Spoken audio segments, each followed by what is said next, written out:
기업에서 양산되는 디자인보다는 그 작가주의적인 디자인을 하는 거를 희망을 했었어요. 자기 이름을 알리고 프로모션하는 데까지는 어느 정도 일정 기간이 필요하기 때문에 자기의 창작물을 사람들이 어떻게 평가해 줄까에 대한 그런 두려움도 되게 큰 것 같아요. 그럼에도 불구하고 조금씩 반응이 오기 시작했을 때 자기가 얻는 어떤 그런 성취감 같은 것들이 저는 되게 대단했거든요. 되게 실험적이어서 대중의 반응이나 관심도는 되게 높은데 개인전이나 전시를 했는데 안 팔리는 경우도 당연히 되게 있었고요. 새로운 걸 하다 보면 당연히 실패를 할 확률이 되게 높아진다고 생각을 해서 어떨 때는 악평을 받을 수도 있고 호평을 받을 수도 있겠죠. 새로운 시도를 하는 것이 이 직업의 어떤 어려움이기도 하고 재밌는 부분이기 때문에 좀 즐기는 자세가 어느 정도는 필요한 것 같아요. 저는 서정화입니다. 가구와 제품, 공간 디자이너로 활동하고 있습니다.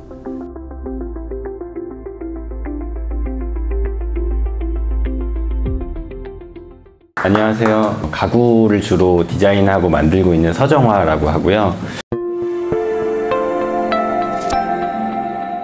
저는 이제 말씀 주셨던 대로 공예랑 디자인의 경계선에서 어떨 때는 조금 더 공예적인, 어떨 때는 조금 더 디자인에 가까운 작업들을 하고 있다라고 생각을 해요. 그리고 저 자신도 사실은 어떨 때는 공예가라고 불리기도 하고 디자이너라고 불리기도 하는데, 그래서 사실 저는 평론가는 아니고 그냥 플레이어라고 생각하거든요. 제가 사실은 어떤 게 맞다 틀리다에 대해서 결정하기는 아직은 혼란스러운 상황인 것 같아요. 계속 도전을 그런 식으로 하고 있고요. 사실은 그 도전이 언제 시작됐나 다시 경계라는 거를 생각하면서 보니까 금속조형 디자인과라는 데 홍익대학교 입학하면서부터 시작됐던 것 같아요. 그러니까 저 학과 이름 자체가 되게 낯설잖아요, 사실은. 미술학원 선생님의 추천으로 별 생각 없이 사실은 입학하게 된 게 사실이고요. 그런데 이제 저게 디자인이라는 이름도 있고 공예라는 이름은 안 들어있지만 금속이라는 재료를 다룬다는 것 자체에는 또 공예라는 컨텍스트가 들어가 있기는 하거든요. 뭔가 어중간한 그런 이름에 있는 그 경계의 학과에 들어가면서 계속 줄타기를 시작했던 것 같고요. 졸업하고서는 네덜란드에 유학을 가게 돼서 디자인 아카데미 아인토벤이라는 데서 컨텍스추얼 디자인이라는 걸 전공을 하게 됐어요. 근데 뭐 뒤에 나오겠지만 사실은 제가 좋아했던 디자이너들이 다 네덜란드의 그 학교에 졸업을 한 사람들이어서 거기를 전공을 하게 됐고, 지금은 또 이제 석사 과정을 졸업하고 나서 한 10년 정도 뒤에 다시 공부를 시작했거든요, 박사 과정을.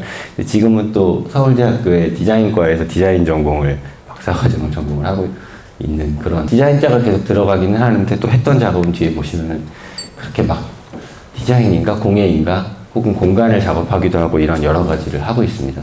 이제 학교 제가 졸업 전시를 준비할 때가 2006년이에요. 이때 당시에 저 레니 라마커스랑 이제 그 하이스바커라는 사람이 만든 드롭 디자인의 그 디자인들이 되게 이슈가 됐거든요. 뭐 어떤 평론가는 이 시대의 마지막 디자인 무브먼트다 이렇게 말하는 사람도 있을 정도로 볼드한 그런 마르셜 반더스, 뭐 유르겐 베이, 뭐 테조 레미 같은 사람들이 만들었던 사물로 보여지는 메시지 같은 것들이 저한테는 되게 강렬하게 다가왔고요. 뭐 어떤 거를 공부하면 저렇게 할 수 있을까라는 생각을 많이 했던 것 같아요. 그리고 이제 금속조형 디자인을 전공했으니까 거기서 뭐 장신구도 배우고 금속에 대한 여러 가지 스킬들도 배웠었는데, 하이스바커라는 사람이 주얼리 메이커로 시작했거든요, 사실은.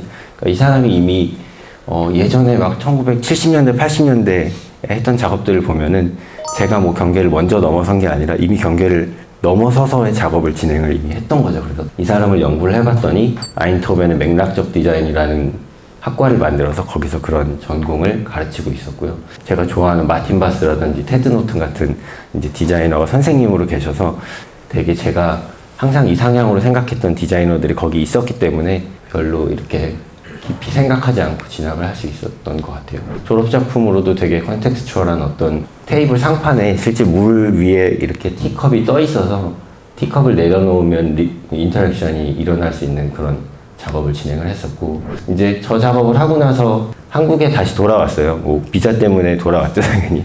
이제 저도 뭐 이게 과정들을 사실은 말씀을 드리면은 실패 과정들이 되게 많았었거든요. 그래서 여기는 또 학생분들도 많이 계시니까 어떻게 하면 이런 선택들을 해서 다음 단계로 넘어갈 수 있을 거라고 고민하시는 분들도 있을 것 같아요. 디자인을 시작한 거는 사실은 취업을 하기 위해서 시작을 했던 거고요. 근데 그래서 뭔가 제가 할 수 있는 일을, 대안들을 계속 찾았던 것 같아요. 저 같은 경우에. 그러면 작업을 하자라는 생각을 하고, 작업을 잘하려면 공부를 더 해야 되겠다는 생각이 들어서 유학을 갔던 거고, 또 유학을 마치니까 이제 거기에서 작업을 하고 싶은데 비자나 이런 문제들이 안 되니까 한국에 돌아오게 됐고, 또 돈을 벌어야 되잖아요. 작업을 계속 한다는 것은. 그래서 뭘로 작업을 할까 계속 고민했던 것 같아요. 근데 수집하는 거를 제가 돌멩이를 줍는다든지 이런 나뭇가지 자연물 같은 거 너무 이쁘다고 생각을 했던 것 같은데, 그런 걸 그냥 모아놓고 관찰하는 걸 좋아했고, 어떤 작업을 할까 생각했을 때 뭔가 이런, 예를 들면 음식을 하더라도 플레이팅을 되게 이쁘게 하면 맛깔스러워 보이잖아요. 그러니까 뭔가 그 재료나 색감 같은 것들이 적절하게 조합을 이뤘을 때 보여지는 그런 좋은 느낌들, 그런 거에 대한 관심들이 되게 많았던 것 같거든요. 제가 기본적인 조형 언어라고 생각을 하긴 했어요. 근데 또 이거에만 집중해서 다룬 작가는 없지 않나? 라는 생각이 들었던 것 같아요. 조합을 가지고 작업을 해보면 어떨까? 형태는 단순해야 될 것 같다는 생각, 그 다음에 소재들은 규격화돼야 되겠다는 생각이 또 있었던 것 같아요. 다 30cm짜리 파이의 어떤 직경으로 이제 재료들을 가공하는 그런 과정을 통해서 여러 가지 재료들을 매칭하는 그런 작업을 했던 게 첫 번째 2013년에 발표했던 머티리얼 컨테이너라는 스툴이거든요. 같은 그냥 형태의 여러 가지 소재들이 컨비네이션을 이루는 작업을 진행을 했었고, 이제 작가를 제가 막 엄청 바로 시작할 수 있는 상황은 아니었어요. 그러니까 유학을 갔다 와서는 대학에서 조교를 시작했어요. 바로 이제 밥벌이를 해야 돼서. 그래서 조교를 활동을 하면서는 작업을 하려고 했는데 또 시간이 없어서 많이 하지 못하고, 막상 정말 조바심이 나서 시작했던 거는 조교 일을 관두고 나서 정말 이제 수입을 만들어야 되겠다라고 생각했을 때 3개월 만에 이만큼 작업을 이제 했던 거죠. 정말 배고픔이 작업을 사람을 움직이게 하는구나, 그런 조바심이 막 났던 것 같고요. 그래서 뭔가 이렇게 이런 것들을 만들어서 사진을 찍고 그냥 외국의 웹사이트에 보냈어요. 그러니까 웹 매거진들, 디진이라든지 디자인분 같은 것들이 그때 당시에는 되게 파워가 셌던 때거든요. 저도 아까 보여드렸던 디자이너들을 그런 매거진을 통해서 알게 됐기 때문에 저도 언젠가는 거기 나와봐야 되겠다는 생각이 있었어요. 그래서 이제 뭐 이것도 사진 찍는 친구한테 돈을 주긴 했지만 부탁해서 찍고 이렇게 이미지를 만들고, 얘도 영어로 막 글을 썼죠. 그래서 해외 매거진에 직접 보냈고요. 그랬더니 여기에서 디진이라는 매거진에 이게 올라가기 시작하면서 전 세계에서 이제 자고 일어나니까 이메일이 한 100통 정도 와 있더라고요. 그때부터 실제 비즈니스가 시작이 됐어요. 갑자기. 해외로 보낼 때도 우체국 택배로 막 보내고, 그래서 지금도 우체국 택배로 보낼 때도 있거든요. 왜냐면은 해외 거래할 때 운송료가 비싸면 거래가 안 돼요. 사실 스툴 하나 사는데 뭐 하나 보내는데 뭐 100만 원이다 그러면 사기 힘들잖아요. 그죠? 그런 자꾸 제 방법을 찾으려고 했던 것 같아요. 그러니까 대안적인 방법들에서 내가 알고 있는 것들을 엉뚱하게 시도해보기도 했어요, 많이. 뭐 이런 거 제작하는 업체들도 물레동에 있는 그냥 대학교 때부터 다니던 소규모 그런 업체들, 뭐 그런 전문 뭐 미술품 제작 업체 이런 것들을 가면 너무 비싸잖아요. 그래서 그냥 석재는 뭐 예를 들면 석재 전문 조각하시는 분들은 되게 비싸거든요. 그럼 제가 찾았던 거는 묘지 같은데, 용미리 같은데 가면은 항상 그 묘지 옆에는 석재 조성을 많이 해야 되기 때문에 석공하시는 분들이 많거든요. 차 타고 다니면서 찾아다니고, 그렇게 이제 계속 활동을 하다 보니까 프로젝트들도 좀 들어오게 됐고요. 소재 구성을 많이 하는 작가다 이런 게 알려지기 시작을 했죠. 뭐 가나아트에서 하는 이런 리미티드 에디션 프로젝트 진행해서 저렇게 100개 리미티드 에디션도 만들었었고, 네, 물성의 조합이라는 아까 그런 어떤 작가의 철학이나 아이덴티티가 각인되기 시작하면서부터 다른 커머셜한 프로젝트들이 들어와서 이런 어떤 썬큰 공간에 들어가는 플랜터 같은 것도 그런 주제로 하게 되고, 이후에 어떤 작업들도 계속 원래 우연히 들어가게 됐던 그 금속조형 디자인과에서 배웠던 금속공예 스킬 같은 것들이 다른 사람들이 생각할 때는 되게 신기했었나 봐요. 그러니까 이런 텍스처를 어떻게 내지? 라고 했던 그런 질감 같은 것들을 되게 많이 활용하기 시작했어요. 그래서 재료들이랑 조합시키기도 하고, 뭐 아모레 퍼시픽에서 했던 이런 업사이클링 프로젝트가 있었는데 2015년에 이때에도 벽 위에 올라가는 뭐 재료들을 여러 가지 형태랑 소재를 구성해본다든지, 그러니까 이렇게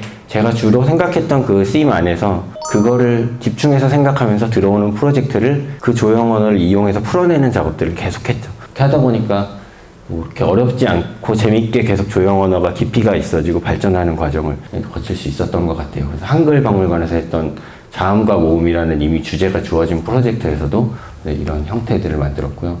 그리고 뭐 이런 되게 내추럴한, 이건 커머셜한 가구 디자인 회사랑 했던 프로젝트인데, 가지고 있던 저런 되게 오래된 나무 블럭들이 있었어요. 그래서 그것들을 10년 이상 건조를 했는데, 제가 원래 좋아했던 조형들이랑 같이 결합하는 작업들. 이거 할 때도 이제 뭔가 계속 2016년이니까 아까 그 머티리얼 컨테이너하고 3, 4년밖에 안 됐을 때라 지금도 영세하지만 계속 영세하게 작업할 텐데, 트럭에다가 이거 싣고 성모도까지 가서 막 땡볕에서 저 뻘에 이제 막 들어가서 놓고 찍고 막 했던 기억이 나거든요. 처음에는 뭐 공예라는 거 컨텐츠를 제가 작가로서 가져가야 되겠다고 생각을 꼭 해서 한 거는 아니고요. 이 질감이 되게 좋았었어요. 그러니까 제 컨셉 자체가 질감을 섞는 거잖아요. 컬렉터 하듯이. 근데 이 완초라는 질감을 꼭 한번 써보고 싶다는 생각이 있어서 처음에는 그냥 네이버에 완초공예 화문석 박물관 검색을 해봤더니 진짜 강화도에 화문석 박물관이 있더라고요. 그래서 전화해서 찾아가서 협업 좀 시켜달라 이렇게 꼭 부탁드릴 분을 찾아달라고 얘기했더니 성모도에 계셨어요. 그래서 박순덕이라는 선생님하고 같이 작업을 했었어요. 근데 2013년에 처음 했으니까 10년 됐죠. 아직까지도 계속 작업하고 있고, 이거는 작년에 했던 크리스찬 디올이랑 했던 프로젝트인데, 거기에서도 질감을 적용을 실제 시킬 수 있었고, 나중에는 이게 매장에 이렇게 쓰고 있는데요. 성수에 있는 디올 스토어에서. 근데 네, 이거는 불안문화재단이라는 데서 이제 주관했던 어떤 디자인 프로젝트에 마찬가지로 완초공예의 유연성을 이용해서 수납장을 만들었던 프로젝트도 진행했었고요. 이건 KCDF에서 했던 전통문화 현대화하는 프로젝트에서 조금 더 이제 현대 공간에 맞는 형태로 해석했던 작업도 했었고, 공예 기법이라는 것 자체가 되게 전통적인 공예 기법도 있지만 어떤 로컬리티를 띠고 있는 그 작업 기법도 어떻게 보면 공예 중에 하나라고 생각할 수도 있는 것 같은데, 이거는 서울시에서 주관했던 을지로 프로젝트에서 여러 가지 을지로에 있는 워크숍들을 이제 이용해서 스툴을 만드는 프로젝트를 또 진행을 해서 뭐 아크릴이나 목공하는 데나 철제하는 그런 워크숍들이 을지로에 가보시면 많이 있잖아요. 요즘엔 좀 사실 없어지고 있기는 한데, 그런 것들을 응용해서 이런 같은 형태의 스툴을 만드는 프로젝트 진행했는데, 나중에 또 이것도 디올에서 보고 같은 매장에 들어가는 다른 색깔로 제작을 하기도 했었고, 이건 2015년에 했던 그 제주도 문화상품 개발하는 프로젝트였어요. 그래서 그 리서치를 좀 해봤더니 제주도에 실제 석공 그 테크닉을 하시는 분들이 전통적인 뭔가 제품들을 양산하고 있지 않다라는 그런 통계를 봤거든요. 그래서 그분들이 뭔가 할 수 있을 만한 제품들을 만들어 보자는 생각이 들어서 이런 제주도의 정랑의 형태에서 영감을 받아서 뭐 펜꽂이를 만든다든지, 그 다음에 이런 삼각형의 오름 형태에서 그걸 재해석해서 펜트레이라든지 이런 북엔드 같은 제품들을 만들었고, 사실 그 작업하고 나서 이렇게 포토그래핑 기록하는 걸 되게 좋아하거든요. 그 제가 드로잉 할 때 생각했던 그 느낌들이 현실로 만들어져서 사진으로 기록됐을 때 그 모든 프로세스 자체가 너무 희열을 사실 주는 것 같아요.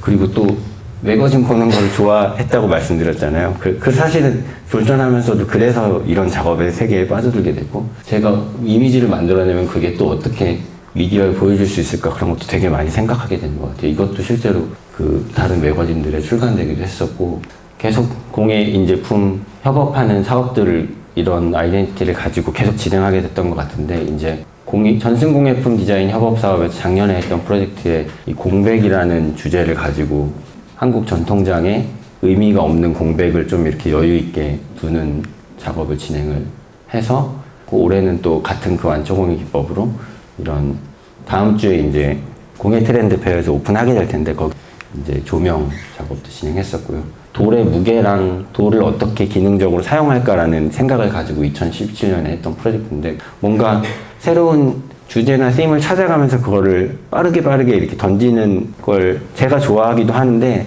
저의 업계의 속성인 것 같아요.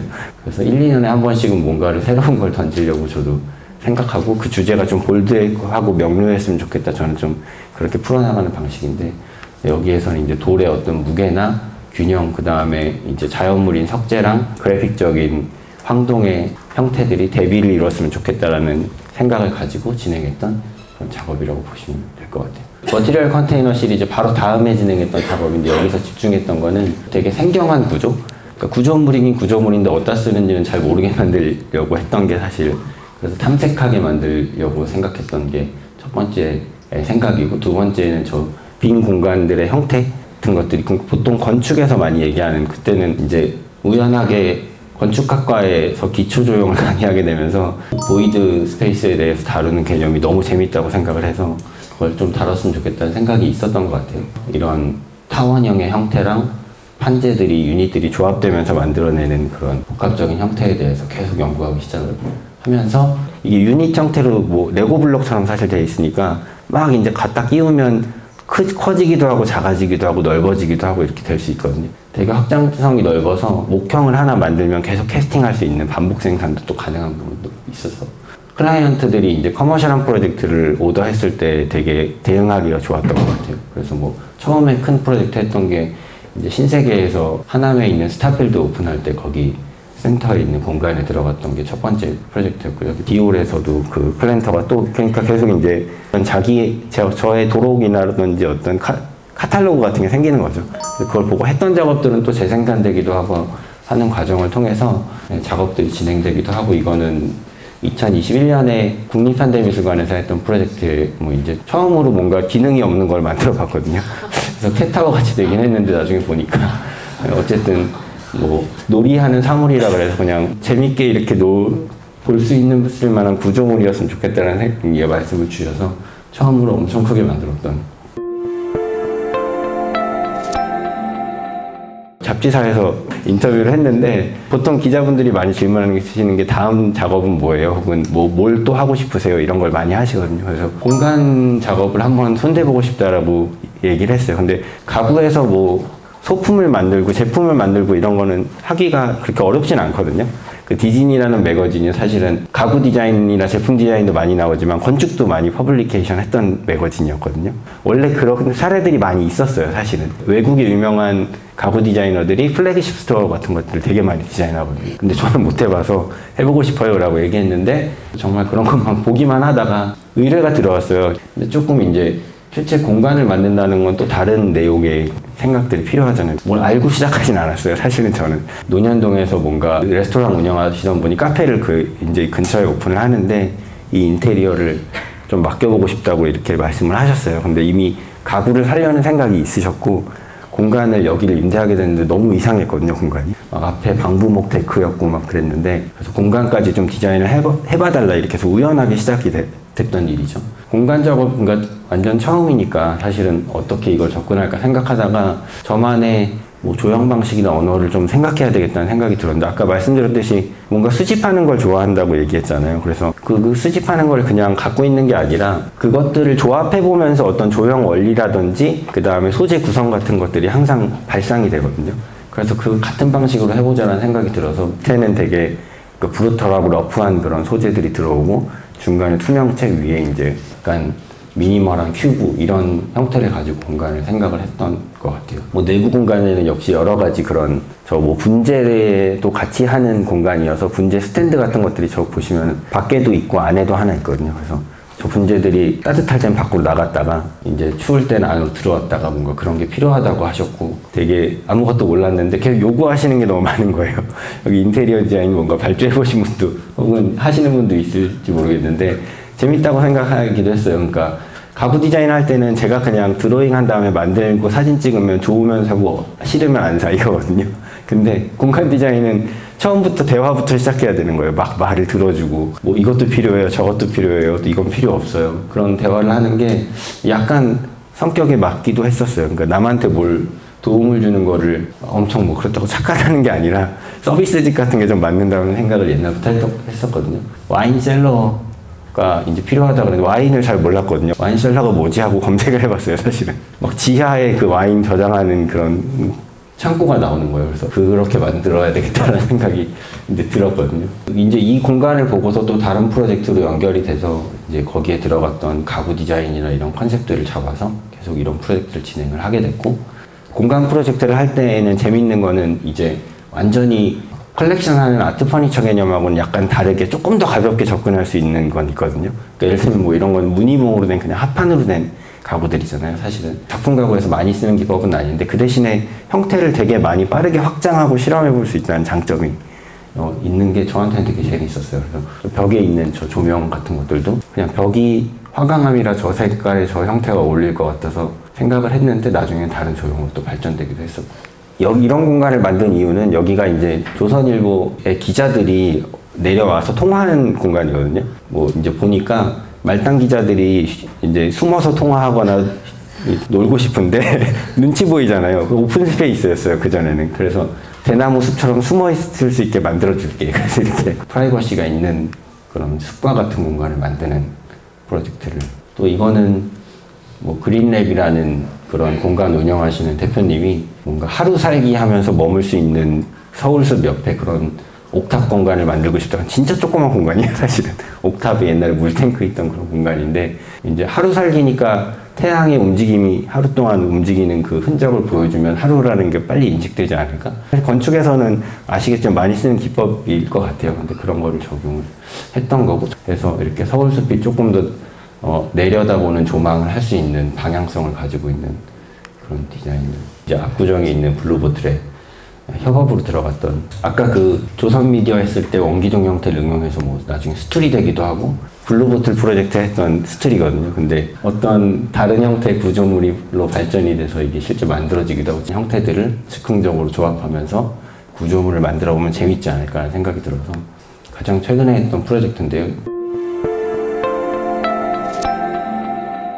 잠깐 말씀드렸는데 공예랑 디자인이랑 계속 경계에서 이렇게 제가 하고 있다고 말씀드렸잖아요. 그거를 제일 많이 느낄 때가 언제냐면, 이제 제가 디자인한 걸 제가 다 만들진 않아요. 근데 또 어떨 때는 제가 만들기도 해요. 근데 그게 되게 큰 차별점이고 경계에 서게 만들 수 있는 능력이라고 생각하거든요. 그러니까 뭐냐면은 사실은 아예 만들 줄 모르면 아예 만들 줄 모르는 사람이 해야 되는 프로세스가 있어요. 다 맡겨야 돼요, 그냥.